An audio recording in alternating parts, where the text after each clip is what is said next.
Everyone and welcome back to हरमाया classes. हमारा आज का टॉपिक है सरकारी बजट का घाटा। हमने जैसे पिछले लेक्चर में पढ़ा हुआ है कि सरकारी बजट क्या होता है। सरकारी बजट सरकार के अगले लेखा वर्ष के अनुमानित प्राप्तियों और अनुमानित व्यय का ब्यौरा होता है। अब सरकारी जो प्राप्तियां होती हैं और व्यय होता है, उनके बीच जो अंतर होता है, उस अंतर के फलस्वरूप बजट की 3 प्रकार की स्थितियां उत्पन्न होती हैं। पहला होता है संतुलित बजट। अब संतुलित बजट कब होता है? बैलेंस्ड बजट इंग्लिश में बोलते हैं। इसका मतलब है कि सरकार की जितनी भी प्राप्तियां हो रही हैं और जितने भी सरकार के व्यय हैं वो दोनों एक दूसरे के बराबर हैं। दैट मीन्स ना तो अधिक प्राप्ति अधिशेष प्राप्ति है, ना ही अधिशेष व्यय है। ऐसी स्थिति में प्राप्ति और व्यय के बीच का अगर हम अंतर देखेंगे तो ये वैल्यू हमारी 0 आएगी। तो यहाँ पे प्राप्तियों को हम रिसीट्स आर से डिनोट करते हैं और व्यय को एक्सपेंडिचर या ई से डिनोट करते हैं। तो जहां पे receipts is equal to expenditure यानी कि प्राप्तियां व्यय के बराबर होंगी, वहां संतुलित बजट होगा। दूसरी प्रकार का जो बजट हमारा उत्पन्न होता है, स्थिति उत्पन्न होती है बजट की, वो है अधिशेष बजट। अधिशेष बजट। अब अधिशेष बजट का क्या अर्थ है? अधिशेष बजट का अर्थ है कि जब सरकार की जो प्राप्तियां हैं वो सरकार के व्यय से ज्यादा है। मान लीजिए सरकार ने के पास 100 करोड़ आ रहे हैं जबकि सरकार खर्च कर रही है 80 करोड़। ये एक हाइपोथेटिकल वैल्यू है, आते बहुत ज्यादा है। तो यहाँ पे 100 करोड़ की सरकार की इनकम हो रही है, प्राप्ति हो रही है, लेकिन 80 करोड़ ही खर्च कर रही है। इसका मतलब सरकार के पास अधिशेष कितना बचा? 20 करोड़। तो सरकार की जो ट्रेजरी है, गवर्नमेंट ट्रेजरी है, सरकारी खजाने में 20 करोड़ रुपए एक्स्ट्रा बचे रह जाएंगे। इस स्थिति को बोलते हैं अधिशेष बजट। तीसरा होता है घाटे का बजट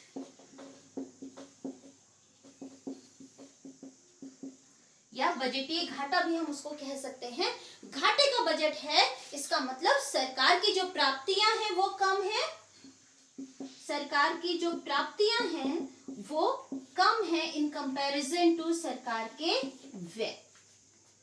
जैसे आपके महीने की अगर इनकम है, आपकी फैमिली इनकम होती है, महीने में आपकी फैमिली इनकम है 10,000 रुपए और आपके खर्चे हो रहे हैं 12,000, तो क्या होगा? हर महीने आपको कहीं ना कहीं घाटा होगा।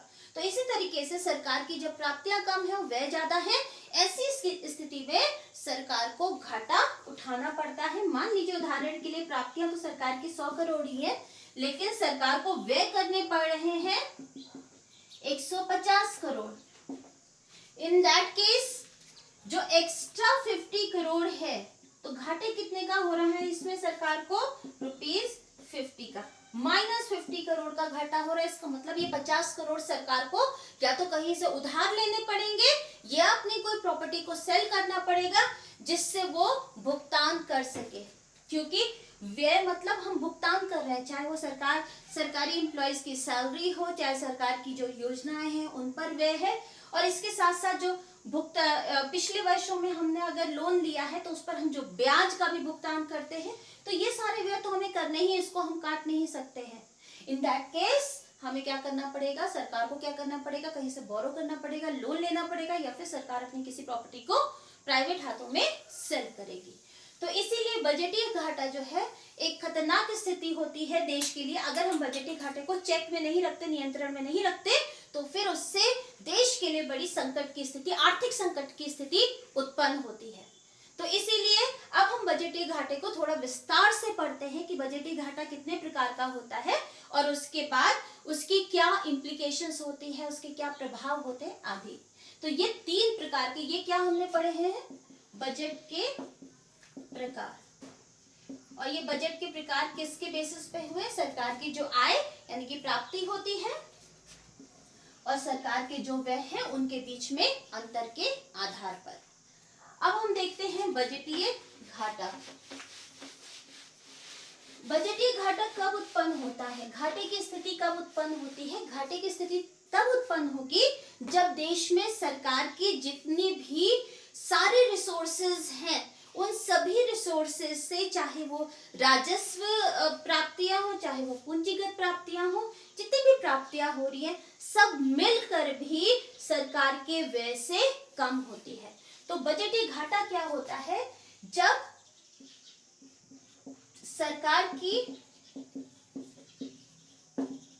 कुल प्राप्तियां, इनफैक्ट कुल व्यय ज्यादा होते हैं सरकार की कुल प्राप्तियों से। दैट मीन्स सरकार को सभी सोर्सेस से जितना धन आ रहा है सरकार को भुगतान उससे अधिक करना है। तो बजटीय घाटा क्या होता है? सरकार के कुल व्यय माइनस सरकार की कुल प्राप्ति। अगर हम बजटीय घाटे का फॉर्मूला पढ़ेंगे तो सरकार के कुल व्यय माइनस सरकार की कुल प्राप्तियां इज इक्वल टू बजटीय घाटा। अब सरकार के बजट के जो घाटे होते हैं वो 3 प्रकार के घाटे सरकार के होते हैं। पहला होता है राजस्व घाटा। राजस्व घाटा, तो बजटीय घाटा पहला है राजस्व घाटा। हमने पिछले लेक्चर में राजस्व प्राप्तियों और राजस्व व्यय के बारे में पढ़ा था। तो राजस्व घाटा तब होता है जब सरकार की राजस्व प्राप्तियां सरकार के राजस्व व्यय से कम होती हैं। इसका फॉर्मूला होता है, इसको हम आरडी लिखते हैं, आर फॉर रेवेन्यू, क्योंकि इसमें न्यूमेरिकल्स भी होते हैं इसलिए हम आरडी मतलब रेवेन्यू और D for deficit. Revenue means राजस्व, डेफिसिट मीन्स घाटा। तो रेवेन्यू डेफिसिट का फॉर्मूला होता है राजस्व व्यय माइनस राजस्व प्राप्ति।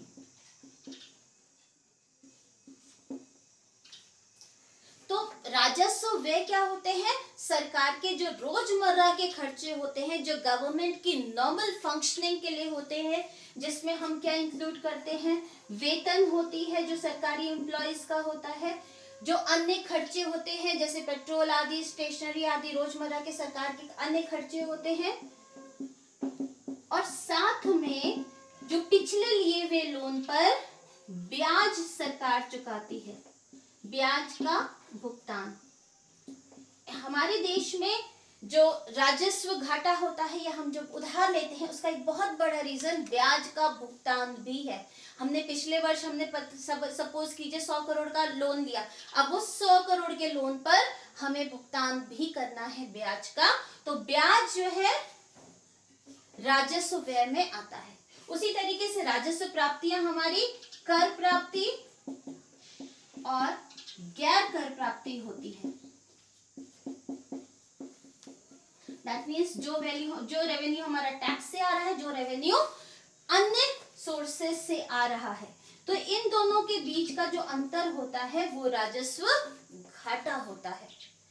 अब इसका अर्थ क्या है? सरकार अपने रोजमर्रा के खर्चे के लिए उधार लेगी, क्योंकि अब एक्स्ट्रा भुगतान करना है। जैसे हमने एग्जांपल दिया था कि 100 रुपए की 150 रुपए का व्यय हो रहा है 150 करोड़ का, और 100 करोड़ की प्राप्ति हो रही है, तो एक्स्ट्रा 50 करोड़ सरकार को कहीं से लोन लेना पड़ेगा, क्योंकि ब्याज का भुगतान हम नहीं रोक सकते, अन्य जो रोजमर्रा के खर्चे हैं वो नहीं रोक सकते, सरकारी कर्मचारियों की सैलरी हमें देनी ही देनी है, तो इसलिए सरकार को लोन लेना पड़ेगा, जो अच्छी स्थिति नहीं है। अब राजस्व, जैसे फॉर एग्जाम्पल अगर हम देखते हैं आपकी मंथली सैलरी 10,000 रुपए है, सैलरी है आपकी 10,000 रुपीज, और हर महीने आप खर्च कर रहे हैं 12,000। बेसिक खर्चे अगर हम देख लें, या आप राशन खरीद रहे हैं, आप मकान का किराया दे रहे हैं, या बच्चों के स्कूल की फीस दे रहे हैं, इतने में ही आपका 12,000 खर्च हो जा रहा है। तो क्या होगा? ये ऐसे खर्चे जिन्हें आप रोक नहीं सकते हैं, तो हर महीने आपको उधार लेना पड़ेगा, और एक उधार को चुकाने के लिए फिर आपने अगला उधार लिया, फिर उसके ऊपर उधार लिया, फिर उसके ऊपर उधार लिया, तो क्या होगा? आप ऋण जाल में फंसते जाएंगे। आपको या तो अपनी इनकम बढ़ानी पड़ेगी या अपने खर्चे कम करने पड़ेंगे। तो उसी तरीके से सरकार के लिए भी ये बड़ी विकट स्थिति हो जाती है अगर सरकार के राजस्व घाटा होता है। तो एक एक्ट बना था 2003 में, FRBM, ये एक्ट था हमारा 2003 में, जिसको बोलते हैं fiscal responsibility and budget management. ये सरकार ने ये जो एक्ट है, विधेयक है, वो इसलिए बनाया गया था जिससे सरकार अपने घाटों को कंट्रोल कर सके, जो वित्तीय संकट उत्पन्न होता है उस पर नियंत्रण रख सके। और इस एक्ट के अनुसार जो हमारा रेवेन्यू डेफिसिट है सरकार को वो जीरो करना है। रेवेन्यू डेफिसिट हमारे यहाँ होता है, अभी भी जीरो नहीं है, लेकिन सरकार का टारगेट क्या है कि उसको जीरो करना है। नेक्स्ट हम जो डेफिसिट पढ़ेंगे, फिस्कल डेफिसिट यानी राजकोषीय घाटा, वो 3% होना चाहिए, जिसको अभी हम थोड़ी देर बाद पढ़ने वाले हैं। और इसके अलावा सरकार को अपने जो ऋण है उस ऋण को कम करना है। और चौथी चीज, आरबीआई से, जैसे हमने आपसे पहले भी डिस्कस किया हुआ है घाटे की वित्त व्यवस्था, आरबीआई से तो ऋण बिल्कुल बंद कर देना है। ये 2006 के बाद, तो ये 2003 का एक्ट है, 2003 के एक्ट के अनुसार 2006 के बाद से तो सरकार आरबीआई से ऋण ले ही नहीं सकती थी, लेकिन अभी तक ये ऋण इस स्थिति पे हम लोग नहीं पहुंच पाए हैं। तो आरबीआई से जो ऋण लेना होता है उसको बिल्कुल समाप्त कर देना है, प्रोहिबिटेड था, निषेध था। तो हमारी सरकार की, इसीलिए 2016 में भी सरकार ने एक एनके कमेटी बनाई थी जिसने इस एक्ट पर दोबारा से अध्ययन करना था कि हमने ये जो टारगेट्स रखे थे, ये जो लक्ष्य रखे थे, ये पूरे नहीं हो पा रहे हैं, तो इसके लिए हम और क्या कर सकते हैं और कैसे इसको पूरा किया जाए। तो राजस्व घाटा हमने देख लिया, राजस्व व्यय माइनस राजस्व प्राप्ति करेंगे तो राजस्व घाटा आ जाएगा। अब इसके निहितार्थ क्या होते हैं, इसका प्रभाव क्या होता है।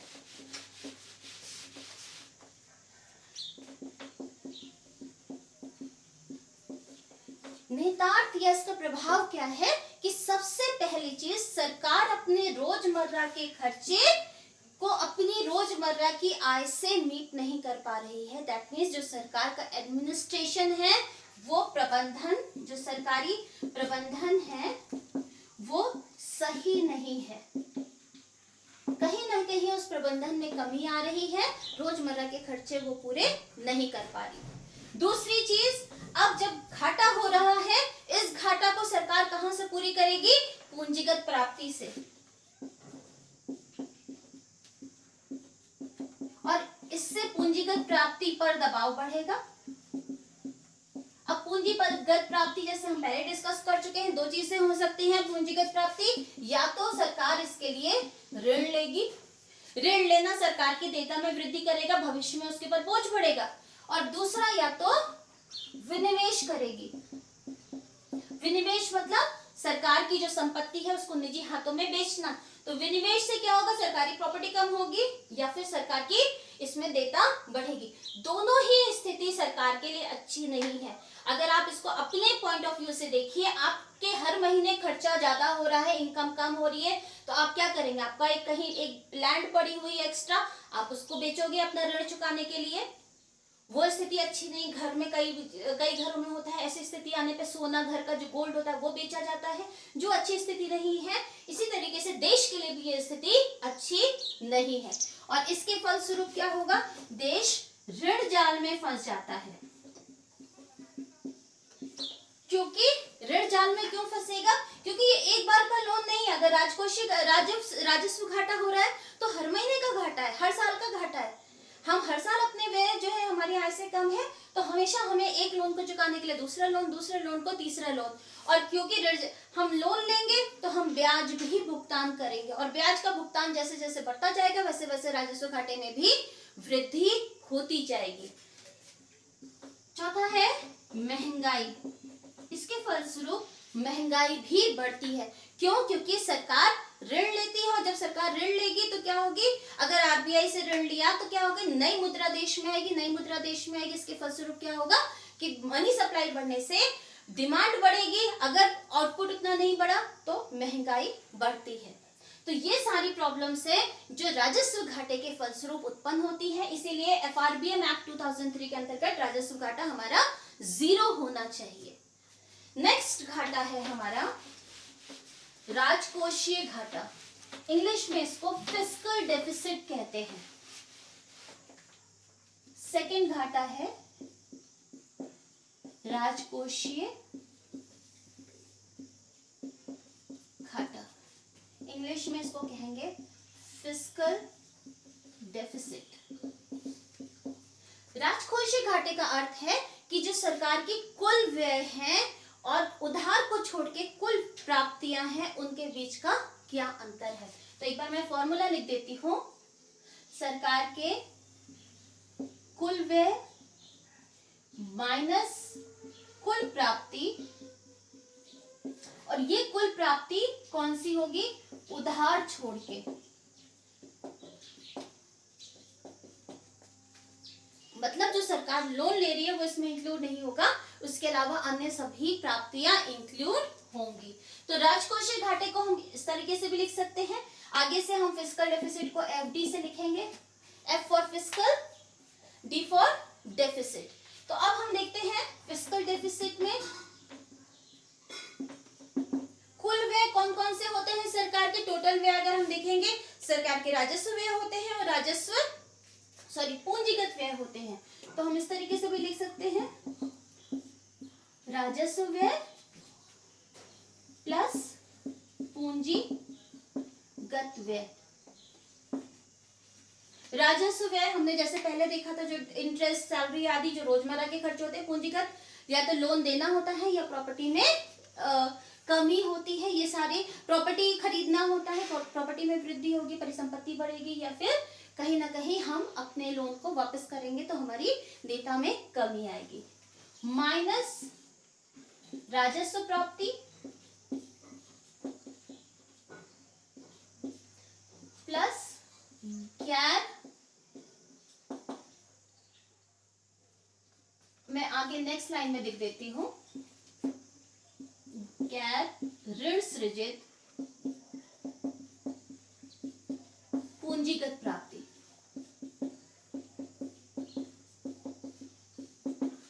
ये जो गैर ऋण सृजित पूंजीगत प्राप्ति है, इसको इंग्लिश में बोलते हैं non debt creating capital receipts. इसका मतलब है सिंपल भाषा में उधार को छोड़कर पूंजीगत प्राप्ति। अगर हम इसको सरल भाषा में कहेंगे तो ये क्या है, पूंजीगत प्राप्ति है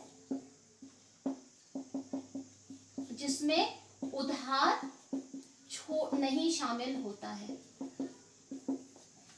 तो फिस्कल डेफिसिट, राजस्व घाटा क्या होता है, सरकार के जो राजस्व व्यय और पूंजीगत व्यय होते हैं उसमें से माइनस करेंगे राजस्व प्राप्ति प्लस गैर ऋण सृजित पूंजीगत प्राप्ति। अब इसको फिस्कल डेफिसिट को हम दूसरी तरीके से कह सकते हैं, राजस्व घाटा होता है सरकार की उधार की आवश्यकता। तो अगर आपके एग्जाम में क्वेश्चन में बोरोइंग या उधार गिवन होगा, इन दैट केस वो उधार क्या होगा, फिस्कल डेफिसिट होगा। तो ये था हमारा राजकोषीय घाटा। राजकोषीय घाटा होता है सरकार के कुल व्यय माइनस कुल प्राप्तियां उधार को छोड़ के। अब हम देखते हैं, अगर सरकार को फिस्कल डेफिसिट होता है तो उसको सरकार कैसे पूरा करती है, इसके प्रबंधन के सोर्सेस क्या होते हैं। तो फिस्कल डेफिसिट या सरकार उधार से पूरा करती है, और यहाँ पे हम देखेंगे उधार या ऋण के स्रोत क्या होते हैं। ऋण के स्रोत होते हैं सरकार के, जहां पे आई थिंक स्रोत की स्पेलिंग मैंने गलत लिखी है, इंग्लिश में लिख देती हूँ सोर्सेस, बेटर। तो सरकार के उधार के सोर्सेस दो तरीके से होते हैं। पहला होता है घाटे की वित्त व्यवस्था,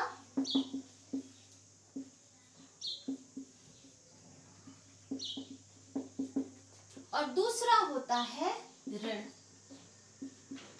घाटे की वित्त व्यवस्था का अर्थ है कि सरकार आरबीआई से अपनी प्रतिभूतियों के बदले आरबीआई से ऋण लेती है, और इसके बदले में आरबीआई क्या करता है, न्यू नोट्स को या नए नोट को छापकर सरकार को प्रोवाइड कराता है। दूसरा तरीका, सरकार इस घाटे को पूरा करने के लिए एक्स्ट्रा मनी चाहिए, खर्चे ज्यादा है और प्राप्ति कम है तो एक्स्ट्रा मनी चाहिए, तो पहला स्रोत कहाँ है? आरबीआई है। दूसरा स्रोत है ऋण। ऋण दो तरीके से लिया जा सकता है, या तो खुले बाजार से, जिसको हम कहेंगे आम पब्लिक से, सरकार बॉन्ड्स को फ्लोट करती है और बैंकिंग के थ्रू ये लोग बॉन्ड्स को खरीदते हैं, जिसके फलस्वरूप सरकार को एक्स्ट्रा मनी प्रोवाइड हो जाता है। दूसरा होता है शेष विश्व से। शेष विश्व में या तो अन्य देश की सरकारें आ जाएंगी या फिर अंतरराष्ट्रीय संगठन आ जाएंगे, जैसे आईएमएफ है, वर्ल्ड बैंक है, यहां से भी सरकार लोन को ले सकती है। तो ये राजकोषीय घाटा है। इसका मतलब, राजकोषीय घाटे का मतलब सरकार को कितना उधार लेना है। अब उधार कहां से लेना है? तो ये सोर्सेज होते हैं जहां से सरकार उधार लेती है। अब हम देखते हैं राजकोषीय घाटे के निहितार्थ क्या है, क्या उसके इम्प्लीकेशंस क्या है। फिस्कल डेफिसिट के निहितार्थ। सबसे पहला निहितार्थ है कि ये सरकार की उधार की आवश्यकता को दर्शाता है। दैट मीन्स जितना बड़ा फिस्कल डेफिसिट होगा उतना ज्यादा उधार लेगी गवर्नमेंट। तो इसका मतलब क्या हुआ? अगर लार्ज फिस्कल डेफिसिट है, इसका मतलब लार्ज बोरोइंग होगा या बड़ा ऋण सरकार को लेना पड़ेगा। दूसरा है, इसके फलस्वरूप सरकार क्या करेगी? डेट ट्रैप या फिर जिसको हिंदी में बोलेंगे ऋण जाल में फंस जाएगी। अब क्या होता है फिस्कल डेफिसिट का मतलब? सरकार ने क्या लिया? उधार लिया, ऋण लिया। अब उधार जब लेगी तो सरकार को क्या वापस करना पड़ेगा? उधार मतलब देता होता है भविष्य में। अब उधार का क्या करेगा? एक प्रिंसिपल अमाउंट होता है। प्रिंसिपल अमाउंट मतलब वह धनराशि जितना जो सरकार ने ऋण ली है, लेकिन इस प्रिंसिपल अमाउंट के फल ये तो सरकार को वापस करना ही है, प्लस सरकार को इस पर ब्याज भी चुकाना है। अब क्या होगा? सरकार ने फिस्कल डेफिसिट के लिए उधार लिया, उधार में सरकार को ब्याज भी चुकाना है। ब्याज जितना बड़ा होगा उतना बड़ा, क्योंकि ब्याज हमारे किस में आता है? राजस्व व्यय में आता है। तो इसके फलस्वरूप क्या बढ़ेगा? राजस्व घाटा बढ़ेगा। और जब जितना बड़ा राजस्व घाटा होगा वो अल्टीमेटली, क्योंकि राजस्व घाटा भी फिस्कल डेफिसिट का एक भाग ही होता है, अभी हम आगे भी इसको डिस्कस कर लेंगे कैसे होता है। तो राजस्व घाटा भी फिस्कल डेफिसिट का एक भाग होता है, जिसकी वजह से अगर राजस्व घाटा ज्यादा हुआ तो हमारा राजकोषीय घाटा भी अधिक होगा। तो इस तरीके से एक ऋण को एक घाटे को चुकाने के लिए हमने उधार लिया, अब उस उधार को चुकाने के लिए और अधिक घाटा होगा, उस और अधिक घाटे को पूरा करने के लिए हम फिर से उधार लेंगे, और इस तरीके से सरकार ऋण पर ऋण पर ऋण लेती जाएगी और ऋण जाल में फंसती जाएगी। नेक्स्ट होता है महंगाई।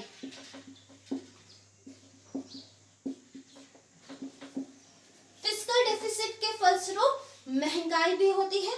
सरकार का फिस्कल डेफिसिट हुआ, फिस्कल डेफिसिट के फलस्वरूप क्या लेगी सरकार? ऋण लेगी। ऋण 3 सोर्सेस से ले सकती है। पहला सोर्स उसका हुआ लोग या आम जनता, बॉन्ड्स के थ्रू। दूसरा हमारा है आरबीआई, और तीसरा है शेष विश्व। अब आरबीआई से ऋण लेगी, सरकार क्या करती है? आरबीआई को अपनी प्रतिभूतियां देगी, उसके बदले आरबीआई क्या करेगा? जैसे हमने पहले देखा, नए नोट छापेगा, नए नोट छापकर सरकार को ऋण देगा। इसके फलस्वरूप क्या होगा? अर्थव्यवस्था में मुद्रा पूर्ति बढ़ेगी, और मुद्रा पूर्ति बढ़ने के फलस्वरूप एडी यानी कि समग्र मांग में भी वृद्धि होगी, और जब हमारा एडी बढ़ेगा तो उसके फलस्वरूप जो देश में कीमत का स्तर है, प्राइस लेवल है, वो प्राइस लेवल में भी वृद्धि होगी। और प्राइस लेवल में वृद्धि का मतलब अगर वस्तुओं और सेवाओं की कीमतों में वृद्धि हो रही है तो इसका मतलब देश में महंगाई बढ़ रही है और महंगाई की स्थिति आम जनता के लिए अच्छी नहीं होती है। नेक्स्ट पॉइंट है इसमें कि इससे जो हमारी फ्यूचर ग्रोथ है यानी कि भविष्य की जो समृद्धि की संभावनाएं हैं वो भविष्य में समृद्धि की संभावनाएं कम हो जाएंगी। तो इससे क्या हुआ, भविष्य में समृद्धि कम हो जाएगी। ऐसा क्यों होगा, देखिए क्या होता है, समृद्धि का मतलब क्या होता है, जीडीपी की जो ग्रोथ है।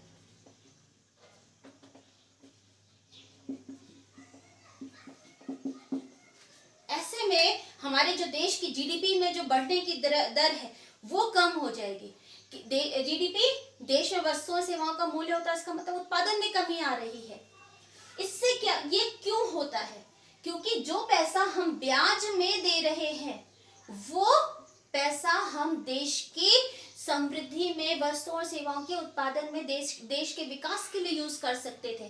तो इस तरीके से जो भविष्य में समृद्धि पर एक रिस्ट्रिक्शन लग जाएगा उसमें कहीं ना कहीं कमी आएगी, क्योंकि जितनी, अगर मान लीजिए हमारे 1000 करोड़ हम ब्याज में दे रहे हैं तो वो 1000 करोड़ हम ब्याज में न देकर हम अपने देश के विकासात्मक कार्यों में लगाते हैं तो देश की समृद्धि या जीडीपी में अधिक ग्रोथ होती। तो इस तरीके से भविष्य में जो समृद्धि है वो भी कम होगी। नेक्स्ट है विदेशों पर जो निर्भरता है, विदेशों पर निर्भरता कम हो जाए, अधिक हो जाएगी। दैट मीन्स अगर हम अन्य देश से लोन ले रहे हैं तो हमारा जो डिपेंडेंस है दूसरे देशों पर वो भी बढ़ेगा। अगर हमने मान लीजिए यूएस से लोन लिया है तो इन दैट केस हम यूएस की बात मानने के लिए मजबूर होंगे।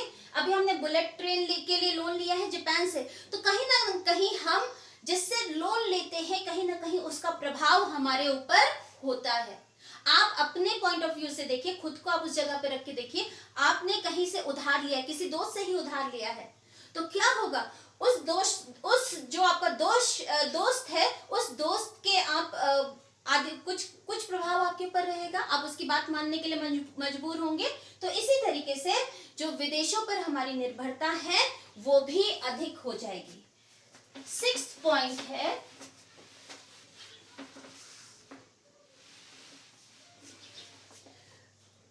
जो भविष्य या फ्यूचर जनरेशंस हैं, भविष्य जनरेशन लिख देती हूं, जो हमारे फ्यूचर जनरेशन है, जो हमारे आने वाले जो बच्चे हैं, जो आने वाली हमारी जो देश की जनसंख्या है उसके ऊपर बोझ बढ़ेगा, भविष्य की जनरेशंस पर बोझ में वृद्धि होगी। कैसे, आज अगर सरकार लोन ले रही है तो क्या होगा, हम लोग तो अब आने वाले टाइम में हम लोग तो अर्निंग रहेंगे नहीं, कुछ सालों बाद हम लोग रिटायर हो जाएंगे, उसके बाद हमारी इनकम खत्म हो जाएगी। आप आने वाली जो फ्यूचर जनरेशन है उस समय आप इनकम अर्न कर रहे होंगे, आप जो टैक्स देंगे उस टैक्स के पैसे से सरकार इस लोन को चुकाएगी। जैसे अभी फॉर एग्जाम्पल जापान से अच्छा खासा लोन लिया गया है बुलेट ट्रेन के लिए, तो क्या होगा, 16 साल का तो वो लॉकिंग पीरियड है, 16 साल तक तो वो लोन पे ही नहीं करता है। उस 16 साल के बाद तो वो लोन का रिपेमेंट शुरू होगा और उस लोन के रिपेमेंट पर 50 से 60 साल के बीच में वो लोन चुकाना है। अब आने वाले 50 सालों में हमारी इनकम खत्म हो जाएगी, हम टैक्स नहीं दे रहे होंगे, लेकिन आप हैं या आप आने वाले बच्चे हैं वो टैक्स देंगे और उनके टैक्स से ये लोन चुकाया जाएगा। और उस समय महंगाई भी, जैसे हमारी ये महंगाई बढ़ रही है या रुपये की वैल्यू कम हो रही है, तो इस लोन को और अधिक मुद्रा में चुकाना पड़ेगा। तो इस तरीके से इसमें जो भविष्य की जो जनरेशंस होती हैं उन जनरेशंस पर जो प्रभाव है वो अधिक होगा, उन पर बोझ बढ़ेगा। नेक्स्ट होता है क्राउडिंग आउट।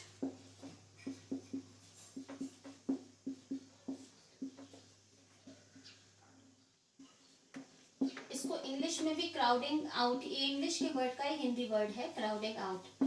क्राउडिंग आउट का मतलब है कि जब सरकार को घाटा होता है तो सरकार क्या करेगी, ऋण लेगी, और ऋण वित्तीय बाजार से भी लेती है, कैपिटल मार्केट जैसे बैंक आदि से लोन लेगी। तो ऋण कहां से लेगी, अगर वित्तीय बाजार से लेती है, वित्त बाजार, तो ऐसी स्थिति में क्या होगा, वित्त बाजार में जो फाइनेंशियल मार्केट है, कैपिटल मार्केट है, वहां पे मैं यहां पे लिख देती हूं, वित्त बाजार में मुद्रा कम हो जाएगी, और जब वहां पे वित्त फाइनेंशियल मार्केट में पैसे तो उतने ही हैं, जब सरकार ने एक बहुत बड़ा लोन उठा लिया तो क्या होगा, वहां पे पैसे फंड्स कम हो जाएंगे, फंड्स कम होंगे तो जिसकी वजह से जो रेट ऑफ इंटरेस्ट है या ब्याज है, वो ब्याज की दर में वृद्धि होगी, रेट ऑफ इंटरेस्ट बढ़ जाएगा। जब ब्याज बढ़ जाएगा तो जो छोटे छोटे निवेशक हैं, छोटे छोटे उत्पादक हैं, वो निवेश कम कर पाएंगे, वो उधार नहीं ले पाएंगे। ऐसी स्थिति में निजी निवेश में कमी आएगी, इसको बोलते हैं, इसकी वजह से जो निजी निवेश है वो कम हो जाएगा।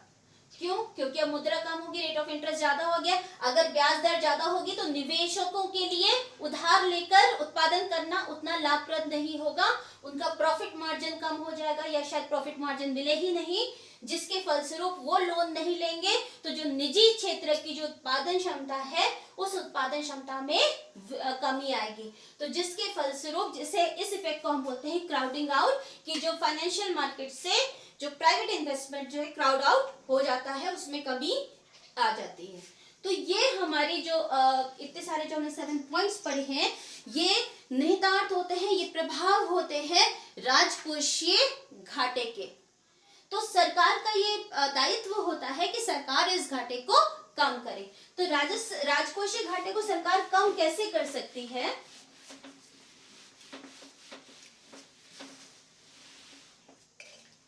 फिस्कल डेफिसिट को अगर सरकार को कम करना है तो दो ही तरीके हैं। अगर आपको अपने घर का घाटा कम करना है, दो चीजें कर सकते हैं। पहला तो सरकार अपने व्यय में कमी करे। जैसे सरकार व्यय में कमी कैसे कर सकती है? सरकार लोन कम ले, या लोन कम विनिवेश से पैसा अर्जित करे, लोन कम ले, जिसके फलस्वरूप क्या होगा, इंटरेस्ट भी कम देना पड़ेगा। इंटरेस्ट या ब्याज क्या सरकार का व्यय है। सरकारी कर्मचारियों की जो रोजमर्रा के खर्चे होते हैं या सरकारी विभागों के रोजमर्रा के खर्चे होते हैं, उसमें कमी करे। सरकार बोनस कम करे। जैसे सरकार ने बहुत सारे कुछ वर्ष पहले 2015 में सरकार ने बहुत सारे डिपार्टमेंट्स के दिवाली बोनस को खत्म कर दिया था। तो इस तरीके से सरकार अपने व्यय में कमी करे। दूसरा, सरकार अपनी प्राप्तियों में वृद्धि करे। दोनों तरीके की प्राप्ति, चाहे वो कर प्राप्ति हो चाहे गैर कर प्राप्ति हो, इन दोनों में सरकार को इंक्रीज करना चाहिए। तो ये दोनों तरीके होते हैं, सरकार अपने राजकोषीय घाटे को कम कर सकती है। अब हम देखते हैं, अभी हमने राजस्व घाटा देखा और राजकोषीय घाटा देखा, तो हम देखते हैं राजस्व घाटा और राजकोषीय घाटा में अंतर क्या होता है। तो सबसे पहले राजस्व घाटा, जिसको हम रेवेन्यू डेफिसिट कहते हैं, दूसरा हम राजकोषीय घाटा, जिसको हम फिस्कल डेफिसिट कहते हैं। अंतर का पहला पॉइंट यही होता है कि राजस्व घाटा होता है सरकार की राजस्व प्राप्ति। मैं पूरा पॉइंट नहीं लिख रही हूँ, खाली ऐसे हेडिंग लिख देती हूँ, डेफिनेशन है। सरकार का राजस्व घाटे का अर्थ है सरकार की राजस्व प्राप्तियों, सरकार के राजस्व व्यय और राजस्व प्राप्तियों के बीच का अंतर राजस्व घाटा होता है। इसमें भी पहला पॉइंट आपकी डेफिनेशन का ही होगा कि फिस्कल डेफिसिट क्या होता है, राजकोषीय घाटा क्या होता है, सरकार की कुल व्यय और कुल प्राप्तियों जो उधार छोड़कर है उनके बीच का अंतर फिस्कल डेफिसिट या राजकोषीय घाटा होता है। सेकंड पॉइंट होगा, ये दर्शाता है सरकार की उधार की आवश्यकता। दूसरी ओर उधार ये दर्शाता है, फिस्कल डेफिसिट दर्शाता है सरकार की उधार की आवश्यकता। और दूसरी ओर राजस्व घाटा दर्शाता है कि सरकार अपने जो रोजमर्रा की आय है, रेगुलर इनकम से रेगुलर एक्सपेंडिचर यानी कि रेगुलर प्राप्तियों से रेगुलर व्यय को मीट नहीं कर पा रही है, जिसके फलस्वरूप जो राजस्व इम्बैलेंस हो रहा है। तो क्या हो रहा है, सरकार अपने रोजमर्रा के व्यय को रेगुलर इनकम से, निरंतर होने वाले जो खर्चे होते हैं उनको निरंतर होने वाली प्राप्ति से पूरा नहीं कर पा रही है, जिससे सरकार की असफलता, ये क्या दर्शाता है, सरकार की असफलता दर्शाती है। तो ये डिफरेंस होता है राजस्व घाटा और राजकोषीय घाटा में। अगला घाटा होता है हमारा प्राथमिक घाटा। प्राथमिक घाटे से पहले राजकोषीय घाटा का एक फॉर्मूला हमारा छूट गया था, उसको हम आगे लिख देते हैं। फिस्कल डेफिसिट का हमने क्या लिखा था, सरकार की revenue receipts plus capital receipts, यानी कि revenue expenditure plus capital expenditure, यानी कि सरकार के ये क्या है, कुल व्यय है, राजस्व व्यय प्लस पूंजीगत व्यय। उसमें से हम माइनस करेंगे सरकार के राजस्व प्राप्तियां प्लस कैपिटल प्राप्तियां उधार छोड़कर। अब इसके आधार पर अगर हम ब्रैकेट ओपन करते हैं तो एक नया फॉर्मूला बनेगा फिस्कल डेफिसिट। अब मैं पूरा लिखती हूं, राजस्व व्यय प्लस पूंजीगत व्यय माइनस, अब हम ब्रैकेट खोलेंगे तो ये तो माइनस में है ही, राजस्व प्राप्ति, और ये प्लस बाहर जाके क्या हो जाएगा, माइनस हो जाएगा, माइनस गैर ऋण सृजित पूंजीगत प्राप्ति।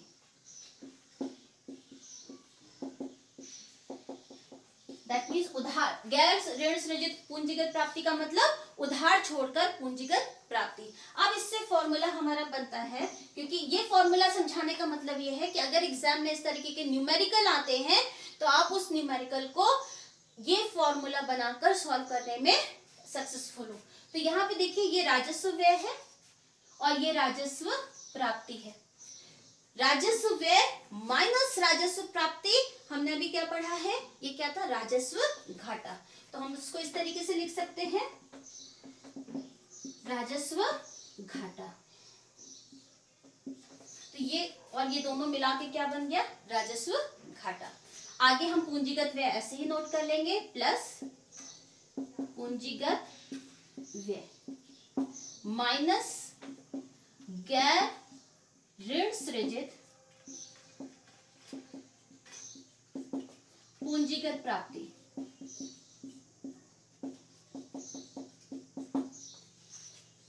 तो ये क्या है, फिस्कल डेफिसिट का फॉर्मूला है। जब हमारे पास क्वेश्चन में राजस्व घाटा गिवन होता है, हमारे पास राजस्व व्यय और राजस्व प्राप्ति अलग अलग नहीं गिवन होगा, राजस्व घाटा गिवन हो और ये दोनों वैल्यूज गिवन हो, इन दैट केस अगर आपको फिस्कल डेफिसिट यूज करना है, कैलकुलेट करना है, तो फिर हम इससे कर सकते हैं। वैसे नेक्स्ट वीडियो में हम कुछ न्यूमेरिकल्स को भी करेंगे। अब आते हैं हम अपने लास्ट घाटे पर, जिसको बोलते हैं प्राथमिक घाटा, इंग्लिश में बोलते हैं प्राइमरी डेफिसिट। थर्ड घाटा है हमारा प्राथमिक घाटा। इसको इंग्लिश पे प्राइमरी डेफिसिट कहेंगे, इसको हम पीडी के नाम से भी लिख सकते हैं। देखिए, जब सरकार के जो कुल उधार होते हैं, हमने देखा राजकोषीय घाटा क्या होता है, सरकार की उधार की आवश्यकता। तो सरकार के जो कुल उधार होते हैं या फिस्कल डेफिसिट क्या होता है, सरकार का उधार होता है। अब उधार सरकार दो चीजों के लिए देती है। पहला तो है उपभोग के लिए। उपभोग यानी कि जो करंट ईयर है उसमें जो सरकार के आय और व्यय है उसमें इम्बैलेंस है और उसके व्यय ज्यादा है, आय कम है, इसलिए सरकार को उधार लेना पड़ रहा है। प्लस दूसरा ब्याज। ब्याज जो प्रीवियस ईयर में, पिछले वर्षों में जो सरकार अब तक लोन लेती आई है, उन लोन हमारा क्या है, एक्यूमुलेट हो गया है। कभी 100 करोड़ का लिया, कभी 50 करोड़ का लिया, कभी कितने का लिया, तो क्या होगा, धीरे धीरे धीरे धीरे वो पाइल अप होता जाएगा, वो लोन इकट्ठा होता जा रहा है, उसका पाइल बड़ा होता जा रहा है।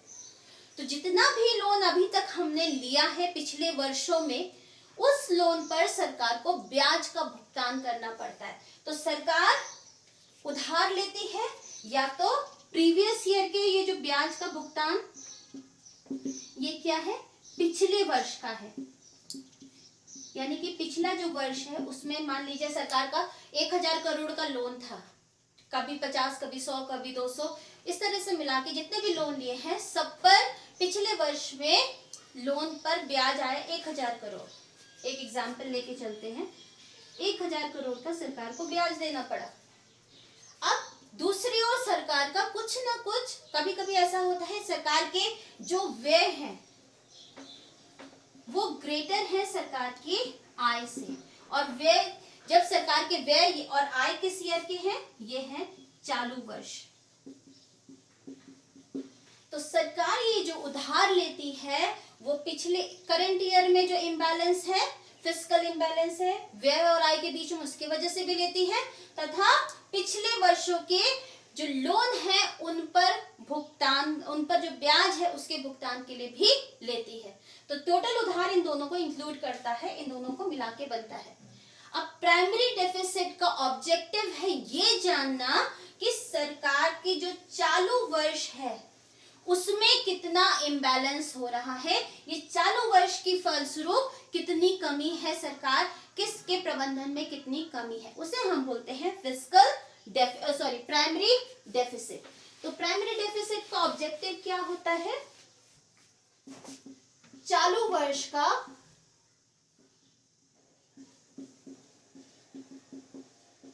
घाटा, यानी कि चालू वर्ष में जो सरकार की कुल व्यय है और कुल आय है उसके बीच जो अंतर है वो सरकार का प्राथमिक घाटा होता है। इससे सरकार की फंक्शनिंग के बारे में पता चलता है कि सरकार किस तरीके से देश का प्रबंधन कर रही है। तो हम प्राइमरी डेफिसिट का जो फॉर्मूला है, प्राइमरी डेफिसिट का फॉर्मूला है फिस्कल डेफिसिट या राजकोषीय घाटा माइनस ब्याज का भुगतान। तो ये क्या है, ये फिस्कल डेफिसिट होता है हमारा आज के करंट ईयर का, चालू वर्ष का, और ब्याज का भुगतान होता है पिछले वर्ष का। तो अगर हमारे पास फिस्कल डेफिसिट दिया है और ब्याज का भुगतान दिया है तो इससे हमें पता चल जाएगा कि सरकार का आजकल जो करंट है उसमें क्या कमी है, सरकार की कितना आज के उपभोग पर व्यय कर रही है। अब इसमें एग्जाम लेके चलते हैं। फॉर एग्जाम्पल सरकार का फिस्कल डेफिसिट हुआ है 1000 करोड़ का, सरकार को उधार लेना पड़ रहा है 1000 करोड़ का, और उसमें से सरकार 800 करोड़ क्या कर रही है, ब्याज का भुगतान कर रही है। तो इसका मतलब इस 1000 में से ये जो 200 करोड़ है ये है प्राइमरी डेफिसिट, प्राथमिक घाटा। इसका मतलब ये 200 करोड़ कैसे उत्पन्न हो रहे हैं, ये 200 करोड़ कहाँ खर्च हो रहे हैं, जो सरकार चालू वर्ष में देश का जो प्रबंधन कर रही है उसमें शायद कहीं ना कहीं कुछ कमी रह गई है, जिस वजह से ये प्राथमिक घाटा उत्पन्न हुआ। एक और सिचुएशन लेके चलते हैं। मान लीजिए सरकार का फिस्कल डेफिसिट 800 करोड़ ही है और सरकार को ब्याज का भुगतान करना पड़ रहा है 800 करोड़। इसका मतलब प्राइमरी डेफिसिट कितना है, 0। तो 0 प्राइमरी डेफिसिट का मतलब, 0 प्राथमिक घाटे का मतलब है सरकार चालू वर्ष में देश का प्रबंधन बहुत अच्छे से कर रही है, उसमें कोई कमी नहीं है, लेकिन जो उसको उधार, ये क्या चीज है, ये है सरकार का उधार। क्योंकि फिस्कल डेफिसिट क्या होता है, फिस्कल डेफिसिट उधार ही होता है। तो सरकार जो उधार ले रही है वो सिर्फ पिछले वर्षों में लिए गए लोन पर ब्याज को चुकाने के लिए। तो इसीलिए जीरो प्राइमरी डेफिसिट क्या बताता है, जो देश का प्रबंधन कर रही है सरकार वो बहुत एफिशिएंट है, यानी कि एफिशिएंट प्रबंधन है देश का, यानी कि बहुत कुशल। इनफैक्ट हम ये कह सकते हैं देश का जो प्रबंधन कर रही है सरकार वो कुशल प्रबंधन कर रही है। जितना सरकार आय यानी आय अर्जित कर रही है सरकार उतना ही खर्चा कर रही है। लोन तो बस वो पिछले वर्षों के ब्याज को चुकाने के लिए कर रही है। तो प्राइमरी डेफिसिट जीरो होना देश के लिए बहुत अच्छा होता है। अब दूसरी चीज है, प्राइमरी डेफिसिट को कम करने के लिए सरकार क्या कर सकती है। सरकार ऑब्वियसली अपने जो व्यय है, दो चीजें तो सेम रहेंगी, व्यय को कम करेगी, दूसरा सरकार अपनी आय में बढ़ाएगी, और थर्ड चीज जो सरकार के ऋण है उस ऋण को अगर जल्दी से चुका देगी तो इसके फलस्वरूप क्या होगा, जो हमारा ओवरऑल जो फिस्कल डेफिसिट हो रहा है, जो हमारी उधार की आवश्यकता है, उस उधार की आवश्यकता को सरकार धीरे धीरे कम करती जाएगी, तो हमारा जो उधार की आवश्यकता कम हो जाएगी। तो बेसिकली अगर प्राइमरी डेफिसिट हो रहा है तो सरकार को अपने व्यय कम करने होंगे और सरकार को अपनी प्राप्तियों में वृद्धि करनी पड़ेगी। तो आज के लेक्चर में बस इतना ही। नेक्स्ट लेक्चर में हम बजट से ही थोड़े न्यूमेरिकल्स को सॉल्व करेंगे। That's all for today. Thank you so much.